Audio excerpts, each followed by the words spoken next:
Welcome back to Eesha NEET Telugu. నేను మీ ఈషా. ఈరోజు doctor NTR university of health sciences ఇచ్చిన మరికొన్ని నీట్ యూజీ నోటిఫికేషన్స్ని చూడబోతున్నాం. ముందుగా థర్డ్న అంటే నిన్న ఇచ్చిన నోటిఫికేషన్ అయితే చూద్దామండి. ఇది ఎంబీబీఎస్ కన్వీనియర్ కోటా 2025-26 వాళ్ళకి ఇచ్చిన not reported students taluka phase 1 list అండి. అంటే ఎవరైతే ఫేజ్ 1లో రిపోర్ట్ చేయలేదో వాళ్ళ లిస్ట్ అనమాట. అయితే ఇక్కడ క్లియర్‌గా రాశారు. The following not reported candidates are not eligible for further phases of counselling as per ఈ జీఓ ప్రకారంగా ఆఫ్ 2020. ఎవరైతే ఈ స్టూడెంట్స్ రిపోర్ట్ చేయలేదో ఫేజ్ 1 కౌన్సెలింగ్ కన్వీనియర్ కోటాలో వీళ్ళు ఫర్దర్ కౌన్సెలింగ్‌కి నాట్ ఎలిజిబుల్ అండి.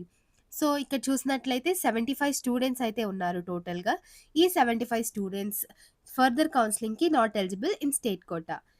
లాస్ట్ కట్ ఆఫ్ మార్క్ కూడా 338 వచ్చిన వాళ్ళు కూడా రిపోర్ట్ చేయలేని వాళ్ళున్నారు. అలాగే 598 వచ్చిన వాళ్ళు కూడా రిపోర్ట్ చేయలేదు. ఈ 500స్‌లో వచ్చిన వాళ్ళందరూ ఆల్ ఇండియా కోటాలో సీట్ వచ్చినట్లయితే రిపోర్ట్ చేయలేని వాళ్ళు ఉంటారు జనరల్‌గా. సో, ఇదనమాట. ఇది ఫస్ట్ మనకి థర్డ్‌న ఇచ్చిన అప్డేట్. ఈ అప్డేట్ ప్రకారంగా ఈ 75 స్టూడెంట్స్ అనేది రిపోర్ట్ చేయలేదు. సో, మనకి నెక్స్ట్ రౌండ్‌లో ఈ 75 సీట్స్‌ని కూడా యాడ్ చేస్తారు. మనకిక్కడ ఆ తర్వాత సెకండ్ ఇచ్చిన నోటిఫికేషన్ కూడా ఉంది. ఇది MBBS and BDS management quota వాళ్ళకి 2025-26. ఈ నోటిఫికేషన్ దేనికోసం అంటే ఎన్ఆర్ఐ కేటగిరీ కోసం. ఇది మనకి ఇచ్చిన సెకండ్ నోటిఫికేషన్. మనకి సెకండ్‌న ఇచ్చిన అప్డేట్ అండి ఇది. ఇది ఎంబీబీఎస్ అండ్ బీడీఎస్ ఇద్దరికీ ఎలిజిబులే. అండ్ ఇది మీరు ఇంతకుముందు బి కేటగిరీలో పార్టిసిపేట్ చేసి, లేదు మాకు సీట్ రాలేదు ఆర్ నెక్స్ట్ రౌండ్‌లో కూడా వచ్చే ఛాన్స్ లేదు. మేము ఇప్పుడు సి ఆర్ ఎన్ఆర్ఐకి ట్రై చేయబోతున్నాము అనుకున్న వాళ్ళు, ఎవరైతే ఇంతకుముందు అప్లై చేసుకోలేదో, సి కేటగిరీ క్లెయిమ్ చేసుకోలేదో వాళ్ళ కోసమేనండి ఈ నోటిఫికేషన్. ఇది admissions into MBBS and BDS both. ఇందులో మీరు న్యూ గవర్నమెంట్ కాలేజెస్ ఏవైతే 23, 24లో ఎస్టాబ్లిష్ చేశారో ఆ కాలేజెస్‌లో పెట్టుకోవచ్చు వెబ్ ఆప్షన్స్‌లో. లేదా private unaided non minority and minority colleges and dental కాలేజెస్‌లో కూడా పెట్టుకోవచ్చు మీరు. అండ్ ఫర్ వుమెన్స్ అయితే శ్రీ పద్మావతి మెడికల్ కాలేజ్ తిరుపతి కూడా మీరు అప్లై చేసుకోవచ్చు వెబ్ ఆప్షన్స్‌లో. సో, ఇది మనకి కంటిన్యూయేషన్ నోటిఫికేషన్ అండి. బి కేటగిరీకి ఎప్పుడైతే ఈ డేట్‌లో ఇచ్చారో బి కేటగిరీకి ఫస్ట్ టైమ్. ఆ తర్వాత కంటిన్యూషన్ నోటిఫికేషన్ అనమాట. ఇది ఎవరు ఎలిజిబుల్ అంటే candidates who are found in the management quota final merit list registered for category B one and B two seats only. మీరు ఇంతకుముందు మేనేజ్మెంట్ కోటాకు పెట్టుకుని బి1 ఆర్ బి2లో మీరు ఎలిజిబుల్ అండి అని చెప్పి ఒక ఫైనల్ మెరిట్ లిస్ట్ అనేది అయితే మనకి వచ్చింది. ఆ మెరిట్ లిస్ట్‌లో మీ నేమ్ ఉన్నట్లయితే you are eligible for this. అంటే సి కేటగిరీ మీరు ఎన్ఆర్ఐ డాక్యుమెంట్స్ అనేది అయితే ఇక్కడ అప్లోడ్ చేయాలి.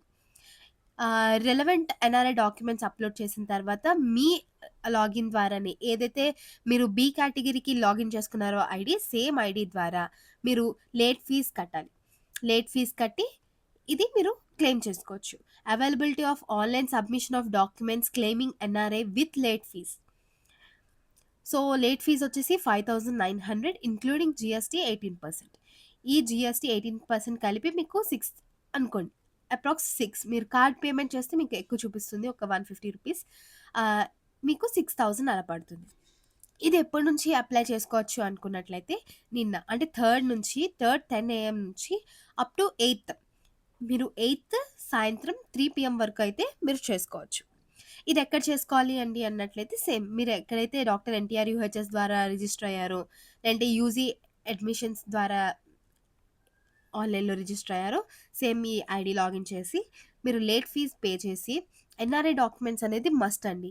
ఇక్కడ ఒక స్పెషల్ నోట్ కూడా ఇచ్చారు. ఇదేంటంటే ఎన్టీఆర్ యూనివర్సిటీ వాళ్ళు ఏం గుర్తించారంటే కొన్ని ఏజెన్సీస్, మిడిల్ మ్యాన్స్ ఇంకా కొంతమంది మెంటర్స్ అండ్ కన్సల్టెన్సీ వాళ్ళు ముగ్గురు, నలుగురు కలిపి ఒకటే సెట్ ఆఫ్ ఎన్ఆర్ఐ డాక్యుమెంట్స్ అనేది అప్లోడ్ చేస్తున్నారు అని చెప్పి చెప్తున్నారు.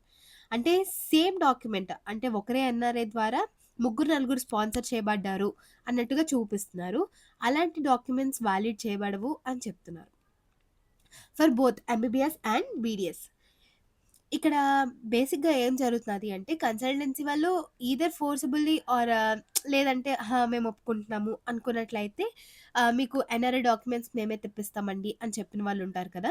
అలాంటి వాళ్ళు సేమ్ డాక్యుమెంట్స్ ఇద్దరు ముగ్గురికి 2-3 పీపుల్ సేమ్ ఎన్ఆర్ఐ డాక్యుమెంట్స్ పెట్టినట్లయితే మీ పైన క్రిమినల్ కేస్ అవ్వచ్చు.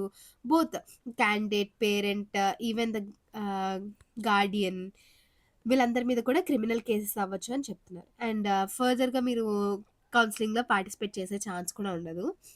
సో, మీ డాక్యుమెంట్స్ అనేవి ఖచ్చితంగా మీరు ఎన్ఆర్ఐ డాక్యుమెంట్ సబ్మిట్ చేస్తేనే మీరు దీనికి ఎలిజిబుల్ అవుతారు. Please note that the submission of all the required documents for category C NRA is essential for the application to be considered. And ఇంకొక thing ఏంటంటే, ఇంతకుముందు మనం ముందు రౌండ్స్‌లో చూసినట్టు మీరు ఒకవేళ డాక్యుమెంట్ సబ్మిట్ చేయకుండా పేమెంట్ చేసినా వాళ్ళు ఒక రిపోర్ట్ ఇస్తారు. ఇంకొక పీడీఎఫ్ ఇస్తారు లిస్ట్. వీళ్ళు ఈ స్టూడెంట్స్ డబ్బులు పే చేశారు బట్ సబ్మిట్ చేయలేదు డాక్యుమెంట్స్ ఆర్ సంథింగ్ మిస్టేక్ ఉంది అని. బట్ ఈసారి అలా జరగదు ఈ రౌండ్‌కి.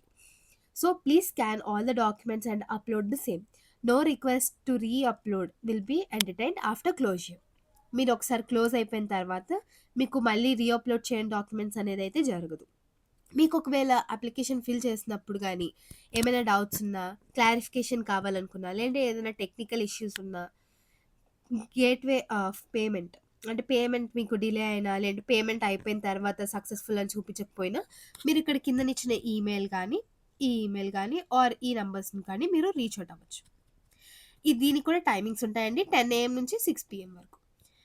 ఓకే. ఇది మనకి ఇచ్చిన NTR university latest notifications. So, ఎవరైతే బి కేటగిరీ నుంచి సి కేటగిరీకి స్వైప్ అవ్వాలనుకుంటున్నారో, వాళ్ళు ఎన్ఆర్ఐ డాక్యుమెంట్స్ ఉన్నట్లయితే మీరు ఇది క్లెయిమ్ చేసుకోవచ్చు. సో, మీకు వీడియో నచ్చిందని అనుకుంటున్నాను. ఇలాంటి మరిన్ని ఇన్ఫర్మేషన్స్ కోసం do subscribe our channel Eesha NEET Telugu.